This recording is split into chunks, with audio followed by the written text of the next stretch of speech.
125 ஆண்டுகளில் இல்லாத அளவுக்கு கொட்டி தீர்த்த மழை. வெள்ளக்காடாக மாறிய ராமேஸ்வரம் சுற்றுவட்டார பகுதிகள்.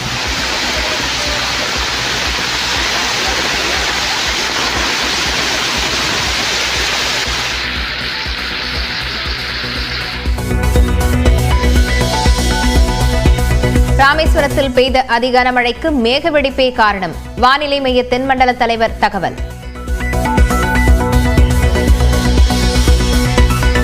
காரைக்காலில் பெய்த கனமழையால் சாலைகளில் பெருக்கெடுத்த வெள்ளம். திருவாரூர், நாகை, மயிலாடுதுறை மாவட்டங்களிலும் வெளுத்து வாங்கிய கனமழை.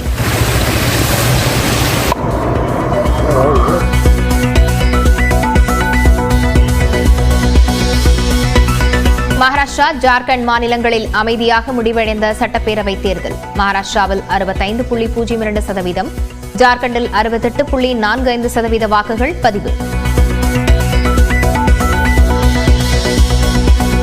மகாராஷ்டிராவில் மீண்டும் பாஜக கூட்டணி ஆட்சி. ஜார்க்கண்டிலும் பாஜக கூட்டணி வெற்றி பெறும் என கருத்து கணிப்புகளில் தகவல்.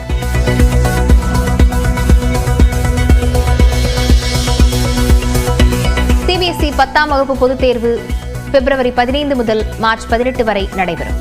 12ஆம் வகுப்பு தேர்வு பிப்ரவரி 15 முதல் ஏப்ரல் 4 வரை நடைபெறும் என அறிவிப்பு.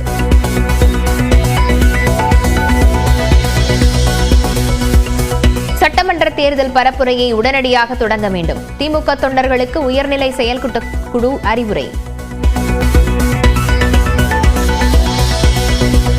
தஞ்சாவூர் மாவட்டம் மல்லிப்பட்டணத்தில் அரசு பள்ளியில் ஆசிரியை குத்தி கொலை.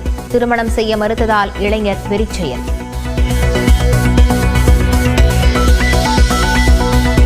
ஆசிரியை உடலுக்கு அமைச்சர்கள் கோவி செழியன், அன்பில் மகேஷ் நேரில் அஞ்சலி. குடும்பத்தினருக்கு 5 லட்சம் ரூபாய் நிதியுதவி வழங்க முதலமைச்சர் மு க ஸ்டாலின் உத்தரவு.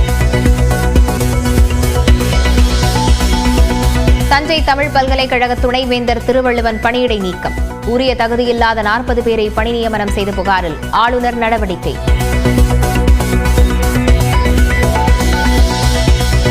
பேராசிரியர்கள் மற்றும் பிற ஊழியர்களின் வருகையை பயோமெட்ரிக் முறையில் பதிவு செய்ய வேண்டும். அனைத்து பல்கலைக்கழகங்களுக்கும் தமிழ்நாடு அரசு உத்தரவு. கள்ளக்குறிச்சி கள்ளச்சாராய வழக்குகள் சிபிஐ விசாரணைக்கு மாற்றம். காவல்துறையினர் மீதான நடவடிக்கையை திரும்ப பெற்றது தவறு என சென்னை உயர்நீதிமன்றம் உத்தரவு.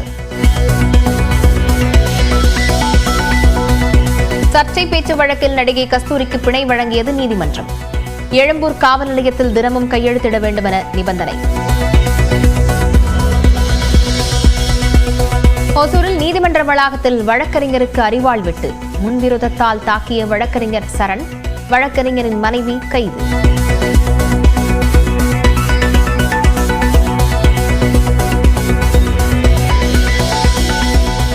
மத்திய அரசு ஊழியர்கள் ஓய்வு பெறும் வயது 62ஆக உயர்த்தப்படவில்லை. சமூக வலைதளங்களில் பரவும் தகவலுக்கு மத்திய அரசு விளக்கம்.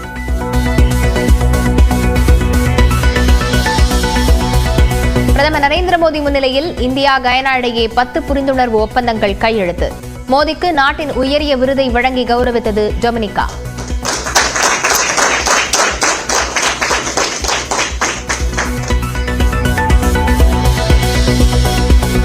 அமெரிக்கா கனடாவை புரட்டி போட்ட பாம் புயல். 7 லட்சம் வீடுகள் மின்சாரமின்றி தவிப்பு. ஆவணப்படத்திற்கு தடையில்லா சான்றிதழ் வழங்கிய தயாரிப்பாளர்களுக்கு நன்றி தெரிவித்த நயன்தாரா. நானும் ரவுடிதான் பட சர்ச்சையால் தனுஷின் பெயரை தவிர்த்து அறிக்கை.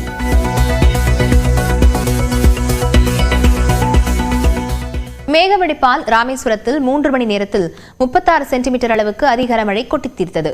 பெருமழையால் ராமேஸ்வரம் மற்றும் அதனை சுற்றியுள்ள இடங்களில் வீடுகளுக்குள் தண்ணீர் புகுந்ததால் மக்கள் கடும் அவதியடைந்தனர். வங்கக்கடலை ஒட்டியுள்ள ராமநாதபுரம் மாவட்டம் ராமேஸ்வரம் மற்றும் அதன் சுற்றுவட்டார பகுதிகளில் மேகவடிப்பால் வரலாறு காணாத அளவுக்கு அதி கனமழை வெளுத்து வாங்கியது. அதிகபட்சமாக ராமேஸ்வரத்தில் நேற்று பிற்பகல் 1 மணி முதல் மாலை 4 மணி வரை மட்டுமே 36 சென்டிமீட்டர் அளவுக்கு அதி கனமழை கொட்டியது. தங்கச்சி மடத்தில் 3 மணி நேரத்தில் 27 சென்டிமீட்டர் மழையும், பாம்பனில் 125 ஆண்டுகளில் இல்லாத அளவுக்கு 3 மணி நேரத்தில் 19 சென்டிமீட்டர் மழையும் பதிவானது. இதேபோல மண்டபத்தில் 3 மணி நேரத்தில் 13 சென்டிமீட்டர் மழை வெளுத்து வாங்கியது. ராமேஸ்வரத்தில் நேற்று காலை முதல் மாலை வரையிலான 10 மணி நேரத்தில் மட்டும் 41 சென்டிமீட்டர் அளவுக்கு மழை கொட்டி தீர்த்த நிலையில் கனமழையால் ராமேஸ்வரம், பாம்பன், மண்டபம், மரைக்காயர்பட்டினம், தங்கச்சிமடம் உள்ளிட்ட இடங்கள் வெள்ளக்காடாக மாறின.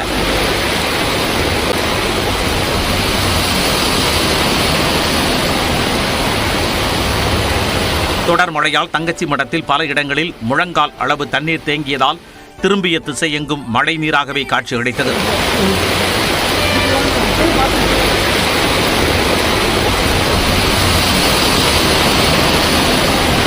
இதேபோல் பாம்பன் அருகே கடற்கரையை ஒட்டியுள்ள சின்னப்பாலம் முந்தன் முனையில் குடிசை பகுதியில் வீடுகளுக்குள் தண்ணீர் புகுந்ததால் மக்கள் செய்வதறியாது தவித்தனர்.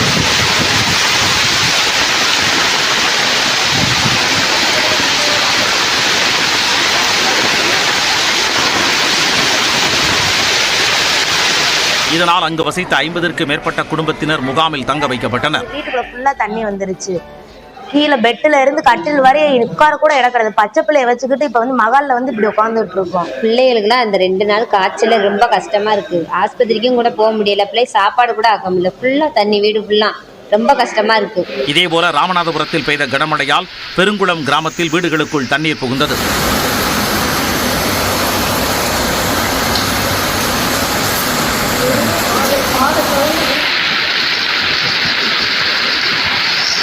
இதனிடையே மண்டபத்தில் சூறைக்காற்றுடன் மழை பெய்ததால் கடற்கரையில் நிறுத்தி வைக்கப்பட்டிருந்த படகுகள் ஒன்றுடன் ஒன்று மோதியதில் 10க்கும் மேற்பட்ட படகுகள் சேதமடைந்தன. ஒரு படகை சீர் செய்ய 5 லட்சம் ரூபாய் வரை செலவாகும் என்பதால் அரசு நிதியுதவி வழங்க வேண்டும் என மீனவர்கள் கோரிக்கை விடுத்துள்ளனர்.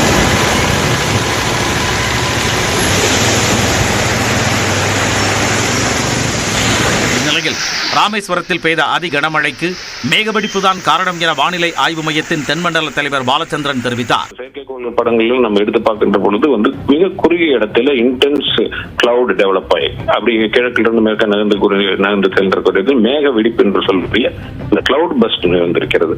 ராமநாதபுரத்தில் உச்சபட்ச மழை பதிவாகியுள்ளதாக தெரிவித்த தனியார் வானிலை ஆய்வாளர் ஸ்ரீகாந்த் மழை படிப்படியாக குறையும் என குறிப்பிட்டார். வானிலை படிவங்களை வச்சு பார்க்கும்போது ராமநாதபுரத்தை பொறுத்த வரைக்கும், ராமநாதபுரம் மாவட்டத்தை பொறுத்த வரைக்கும் இன்றுதான் அதோட பீக்கா வானிலை படிவுகள் எதிர்பார்த்த ஒரு நிகழ்வு. அது இன்று நடந்திருக்கு. நாளையிலிருந்து கொஞ்சம் படிப்படியா மழை குறைந்து ஒரு 2 நாட்களுக்கு மழை வெகுவாக குறையக்கூடிய சூழலுக்கு. ராமநாதபுரம் மாவட்டத்தில் தண்ணீர் தேங்கிய இடங்களில் மாவட்ட ஆட்சியர் சிம்ரன்ஜித் சிங் காலோன் ஆய்வு செய்தார்.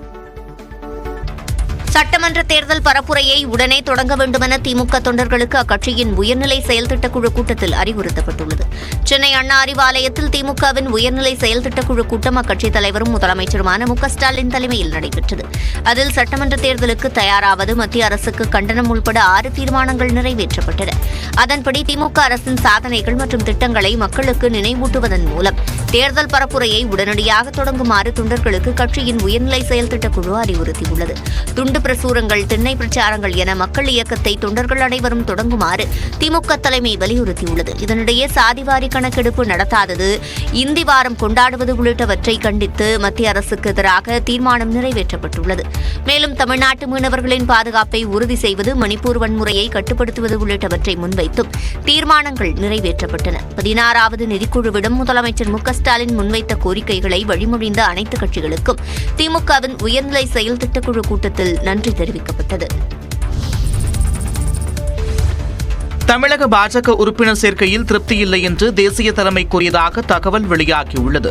சென்னை தியாகராய நகரில் உள்ள மாநில தலைமை அலுவலகத்தில் தமிழ்நாடு பாஜகவின் உயர்மட்ட ஆலோசனைக் கூட்டம் நடைபெற்றது. இதில் மேலிட பொறுப்பாளர் அரவிந்த் மேனன், இணை பொறுப்பாளர் சுதாகர் ரெட்டி, ஒருங்கிணைப்பு குழு தலைவர் ஹெச் ராஜா உள்ளிட்டோர் பங்கேற்றனர். கூட்டத்தில் பேசிய மேலிட பொறுப்பாளர் அரவிந்த் மேனன், உறுப்பினர் சேர்க்கையில் திருப்தி இல்லை என்று தேசிய தலைமை கூறியதாக சுட்டிக்காட்டியிருப்பதாக தகவல் வெளியாகியுள்ளது. பல்வேறு குழப்பங்கள் ஏற்படும் சூழல் இருப்பதால் கூட்டணி விவகாரம் தொடர்பாக பொதுவெளியில் பேசக்கூடாது என்று அரவிந்த் மேனன் கண்டிப்புடன் கூறியதாகவும், குறிப்பாக அதிமுகவுடனான கூட்டணி விவகாரத்தில் எந்த கருத்தும் தெரிவிக்கக்கூடாது என்றும் அறிவுறுத்தியதாக கூறப்படுகிறது. லண்டனில் உள்ள பாஜக மாநில தலைவர் அண்ணாமலை இந்த கூட்டத்தில் காணொலி காட்சி வாயிலாக பங்கேற்றார்.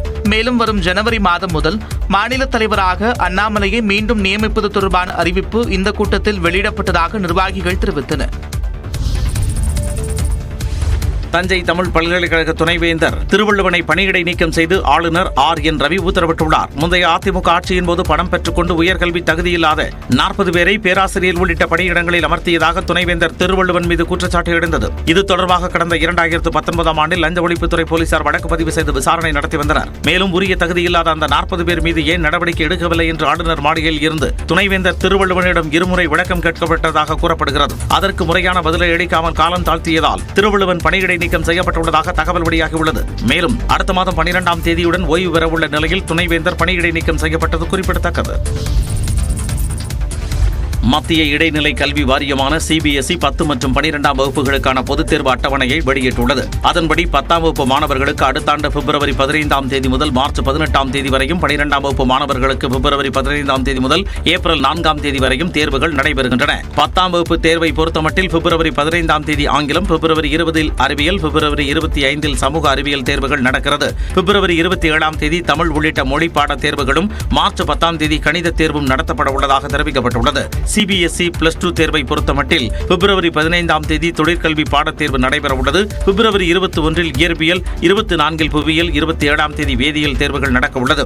முதன்முறையாக தேர்வு தொடங்குவதற்கு 86 நாட்களுக்கு முன்னரே தேர்வு தேதி அறிவிக்கப்பட்டுள்ளதாக CBSE தெரிவித்துள்ளது. தஞ்சாவூர் மாவட்டத்தில் அரசு பள்ளி ஆசிரியை கொல்லப்பட்ட சம்பவம் பரபரப்பை ஏற்படுத்தியது. தஞ்சை மாவட்டம் சேதுபாவசத்திரம் அருகே உள்ள மல்லிப்பட்டினம் அரசு பள்ளியில் ஆசிரியை கொலை செய்யப்பட்ட சம்பவம் அதிர்ச்சியை ஏற்படுத்தியுள்ளது. மல்லிப்பட்டினம் அரசு மேல்நிலைப் பள்ளியில் ரமணி என்பவர் தற்காலிக ஆசிரியராக பணியாற்றி வந்தார். 6 முதல் 9ஆம் வகுப்பு மாணவர்களுக்கு தமிழ் பாடம் எடுக்கும் அவர் காலை 10 மணிக்கு பாடவேளை இல்லாததால் ஓய்வில் இருந்துள்ளார். அப்போது அங்கு வந்த சின்னமனையைச் சேர்ந்த மதன் என்பவருடன் ஓய்வறையில் வராண்டாவில் நின்றபடி பேசியுள்ளார். திடீரென்று ரமணியின் கழுத்து மற்றும் வயிற்றுப் பகுதியில் மதன் கத்தியால் குத்தியதாக கூறப்படுகிறது. அதில் ரமணி அலறி துடித்த நிலையில் மதன் தப்பியோட முயற்சி செய்துள்ளார். அப்போது அங்கிருந்த ஆசிரியர்கள் மதனை விரட்டி பிடித்து காவலர்களிடம் ஒப்படைத்தனர். படுகாயமடைந்த ரமணி பட்டுக்கோட்டை அரசு மருத்துவமனைக்கு மேல் சிகிச்சைக்கு கொண்டு செல்லும் வழியில் உயிரிழந்தார். தஞ்சாவூர் ஆசிரியை கொலை வழக்கு விசாரணையில் அதிர வைக்கும் பின்னணி தகவல்கள் வெளியாகியுள்ளன. அதன்படி தஞ்சாவூர் சின்னமனை பகுதியில் ரமணியும் மதனும் ஒரே தெருவில் வசித்து வந்துள்ளனர். மதனும் ரமணியும் கடந்த 1.5 ஆண்டுகளாக காதலித்து வந்ததாக கூறப்படுகிறது. கடந்த 4 மாதங்களுக்கு முன்பு மதன்குமாரின் பெற்றோர் ரமணியின் வீட்டிற்கு சென்று திருமணத்திற்கு பெண் கேட்டுள்ளனர். முதலில் ரமணியை மதனுக்கு மனம் முடித்து தர சம்மதம் தெரிவித்த பெற்றோர் பின்னர் மறுத்துவிட்டதாக தெரிகிறது. அதனால் மதனுடனான காதலை ரமணி கைவிட்டதாக கூறப்படுகிறது. இந்நிலையில் ஆத்திரமடைந்த மதன் பள்ளிக்கு கத்தியுடன் சென்று ரமணியை குத்திக் கொன்றதாக முதற்கட்ட விசாரணையில் தெரியவந்துள்ளது. இதனிடையே மல்லிப்பட்டினம் அரசு பள்ளியில் தஞ்சை சரக DIG ஜியாவுல் ஹக் ஆய்வு மேற்கொண்டார். ஏற்கனவே தெரிந்த நபர் என்பதால் யாரையும் கேட்காமல் நேராக ஓய்வறைக்கு சென்ற மதன் ஆசிரியையை கொன்றதாக ஜியாவுல் ஹக் தெரிவித்தார். 2 பேரும் ஒரே ஊர் சேர்ந்தவர், தெரிஞ்சவர் போல இருக்காங்க. ஸோ ஏதோ தெரிஞ்சவர் போல இருக்காங்க, ஏதோ கருத்து வேறுபாடாக இருக்கு. அதுதான் இப்போ முதல் கட்டில் நமக்கு தெரிய வந்தது.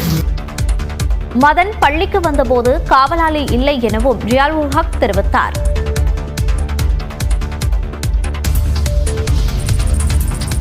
தஞ்சாவூர் அரசு பள்ளியில் ஆசிரியை கொலை செய்யப்பட்டதற்கு எதிர்க்கட்சித் தலைவர் எடப்பாடி பழனிசாமி கடும் கண்டனம் தெரிவித்துள்ளார். திமுக ஆட்சியில் கொலை என்பது சர்வசாதாரணம் என்ற அவல நிலையில் இருப்பதாக தனது எக்ஸ் பக்கத்தில் எடப்பாடி பழனிசாமி குறிப்பிட்டுள்ளார். அரசு பள்ளி ஆசிரியர்கள், அரசு மருத்துவர்கள் உள்ளிட்டவர்களுக்கு பணிபுரியும் இடங்களில் கூட பாதுகாப்பு இல்லாத அளவிற்கு சட்டம் ஒழுங்கு சீர்குலைந்துள்ளதாக EPS கண்டனம் தெரிவித்துள்ளார். சட்டம் ஒழுங்கை காப்பதில் முதலமைச்சர் மு.க. ஸ்டாலின் இனியாவது கவனம் செலுத்த வேண்டும் என்றும் EPS வலியுறுத்தியுள்ளார். தஞ்சை சம்பவத்தை குறிப்பிட்டு தனது எக்ஸ் பக்கத்தில் கண்டனம் தெரிவித்துள்ள தமிழ்நாடு பாஜக தலைவர் அண்ணாமலை, பிரச்சனைகளை திசை திருப்புவதை தவிர்த்துவிட்டு அதனை சரி செய்யும் முயற்சியில் அரசு ஈடுபட்டால் வன்முறை சம்பவங்கள் நிகழாது எனவும் அண்ணாமலை கூறியுள்ளார். இதுபோன்ற சம்பவங்கள் வருங்காலத்தில் நடைபெறாமல் தடுப்பதற்கு தமிழ்நாடு அரசு உரிய பாதுகாப்பு ஏற்பாடுகளை செய்ய வேண்டும் என்று தமிழ்நாடு காங்கிரஸ் கமிட்டி தலைவர் செல்வ பெருந்தகை வலியுறுத்தியுள்ளார். தஞ்சையில் கொலை செய்யப்பட்ட ஆசிரியையின் குடும்பத்திற்கு ஆறுதல் கூறியுள்ள முதல்வர் மு.க. ஸ்டாலின் 5 லட்சம் ரூபாய் நிதியுதவியும் அறிவித்துள்ளார். காதலை கைவிட்டதால் மதன் என்பவரால் கத்தியால் குத்தி கொலை செய்யப்பட்ட அரசு பள்ளி ஆசிரியை ரமணியின் உடல் பிரேத பரிசோதனைக்கு பின் பெற்றோரிடம் ஒப்படைக்கப்பட்டது. அவரது உடலுக்கு பள்ளிக்கல்வி அமைச்சர் அன்பில் மகேஷ் மற்றும் உயர்கல்வித்துறை அமைச்சர் கோவி செழியன் ஆகியோர் நேரில் அஞ்சலி செலுத்தினர்.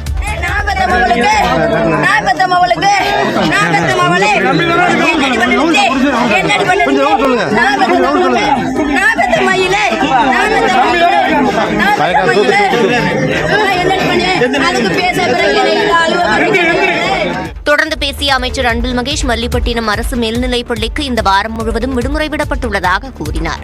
இப்போ சில அமைப்பை சார்ந்தவங்க சில கோரிக்கைகள்லாம் வச்சுருக்காங்க. குறிப்பாக ஒரு சிசிடிவி கேமரா நீங்கள் என்ட்ரன்ஸில் வைங்கன்னு சொல்லியிருக்காங்க. மாவட்ட ஆட்சியர்கிட்டையும் சொல்லியிருக்கேன். உடனடியாக அதற்கான ஏற்பாடுகள் வழங்கப்படும். இந்நிலையில் பள்ளி ஆசிரியை ரமணி கொலை செய்யப்பட்ட சம்பவம் மிருகத்தனமானது என்று குறிப்பிட்டுள்ள முதல்வர் ஸ்டாலின், ரமணியின் குடும்பத்தினருக்கு 5 லட்சம் ரூபாய் நிதியுதவி வழங்கவும் உத்தரவிட்டுள்ளார். கள்ளக்குறிச்சி கள்ளச்சாராய விவகாரத்தில் காவல்துறையினர் மீதான நடவடிக்கையை திரும்பப் பெற்றதற்கு உயர்நீதிமன்றம் கண்டனம் தெரிவித்துள்ளது. கள்ளக்குறிச்சி கள்ளச்சாராய மரணம் தொடர்பான விசாரணையை சிபிஐக்கு மாற்றி சென்னை உயர்நீதிமன்றம் உத்தரவிட்டுள்ளது. கடந்த ஜூன் மாதம் கள்ளக்குறிச்சி மாவட்டம் கருணாபுரத்தில் கள்ளச்சாராயம் குடித்து 60க்கும் மேற்பட்டோர் உயிரிழந்தனர். இது தொடர்பாக சிபிசிஐடி விசாரித்து வரும் நிலையில் சிபிஐக்கு மாற்ற கோரி அதிமுக, பாமக, தேமுதிக, பாஜக சார்பில் சென்னை உயர்நீதிமன்றத்தில் வழக்குகள் தொடரப்பட்டன. இந்த வழக்குகள் நீதிபதிகள் கிருஷ்ணகுமார் மற்றும் பாலாஜி அடங்கிய அமர்வில் விசாரணைக்கு வந்தன. அப்போது மரக்காணத்தில் கள்ளச்சாராயம் குடித்து 30 பேர் உயிரிழந்த போதே கள்ளக்குறிச்சி மாவட்ட காவலர்களிடம் புகார் அளிக்கப்பட்டதாகவும், சட்டமன்றத்தில் கவன ஈர்ப்பு தீர்மானம் கொண்டு வந்தும் தமிழ்நாடு அரசு எந்த நடவடிக்கையும் எடுக்கவில்லை என்றும் அதிமுக தரப்பு வழக்கறிஞர் இன்பதுரை குற்றம் சாட்டினார். பின்னர் வாதிட்ட பாமக வழக்கறிஞர் பாலு, கள்ளச்சாராய வழக்கு தொடர்பாக காவல்துறை அதிகாரிகளை தமிழ்நாடு அரசு இடைநீக்கம் செய்துள்ளதால் வியாபாரிகளுக்கும் காவலர்களுக்கும் இடையே தொடர்பு உள்ளது தெளிவாக தெரிவதாகவும் குறிப்பிட்டார். இதற்கு எதிர்ப்பு தெரிவித்த தமிழ்நாடு அரசு தரப்பு சிபிஐக்கு மாற்றுவதால் எந்த பயனும் இல்லை என்று கூறியது. அனைத்து தரப்பு வாதங்களும் நிறைவடைந்த நிலையில் காவல்துறைக்கு தெரியாமல் கள்ளச்சாராய மரணங்கள் நிகழ்ந்தது என்பதை ஏற்றுக்கொள்ள முடியாது என்று நீதிபதிகள் சுட்டிக்காட்டினர். மேலும் மாநில அரசு கண்மூடி கண்டும் காணாமல் இருந்ததை இச்சம்பவம் தெளிவாக்கியிருப்பதாக உயர்நீதிமன்றம் கண்டனம் தெரிவித்தது. இந்த சம்பவத்தில் தொடர்புடைய காவல்துறை அதிகாரிகள் மீது எடுக்கப்பட்ட நடவடிக்கையை திரும்பப் பெற்றது தவறு என்று கூறிய நீதிபதிகள் விசாரணை ஆவணங்கள் அனைத்தையும் சிபிஐ வசம் ஒப்படைக்குமாறு சிபிசிஐடிக்கு உத்தரவிட்டனர்.